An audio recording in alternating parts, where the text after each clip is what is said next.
What's up, everyone? Welcome to Program Your Remote. Today we're going to be doing a cabin filter change on a Chrysler Pacifica. This is a 2020 model here, but it will be the same on a few different years.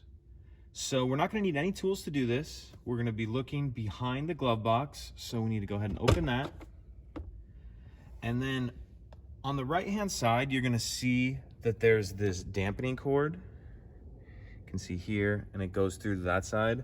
What we want to do here is if we just pull down and then that allowed it to come out, you can let go and that'll just retract up. So then once you have that out, there's two tabs on either side that we need to push in, and it takes a good amount of pressure to get it to push them in actually. And the other thing you need to do at the same time is kind of push this up out of the way. So for this right side, we'll push this up out of the way and then push that in. We'll come over here and do the same thing, push that top out of the way, and that'll allow that to come in. So once you have that done, that'll just allow that to come down. And if yours comes off like that, that's fine. So we'll just set that to the side. And now we have this cover right here, and all that's holding that on is this snap right here, and you'll just pull that off. Okay. So after you get that off, you kind of just hold that up out of the way. And then we'll take a closer look in here. Okay, so we're looking up to where we just took the that fabric cover up, and this item here is going to be the access cover to the cabin filter. So there's a clip on the right hand side over here. What you need to do is push this clip with your thumb, and at the same time you kind of need to pull the cover with your finger. So simultaneously do that and then pull that off, and we can see our filter in here. And when you put your new one in, make sure you pay attention to the airflow indicator. You want that airflow indicator arrow pointing down. So you want the arrow pointing down.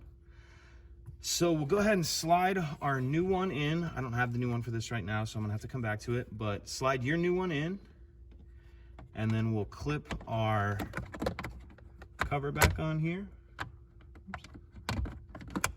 Clip our cover back on, and then we'll allow this fabric cover to come back down. And now we have this snap right here. So what I wanted to show you is what you're going to want to do is if you take that snap out, and then this middle will push out like that, so you have the two pieces. And then we're going to line this up so that this hole here lines up with this hole here. So we line those up, and then you can push this part on, and then you want to take the middle piece and push it in so that it's flush right there. So then once you have that, we can go ahead and throw a glove box back on. You'll just want to line these clips up with these down here. Line that up. We'll reach back up in here, grab our dampening cord. So when we get that almost closed, but before those tabs come in, we can take our cord, put that back in that hole, how it was originally. And then we'll just kind of want to push these in, and as we help this back up, like that, and then that's going to allow the glove box to fully close. And that's it. Pretty simple. If you have any questions, please let me know. If you could take a second to like and subscribe, it helps us out, and I'd appreciate it. Thank you.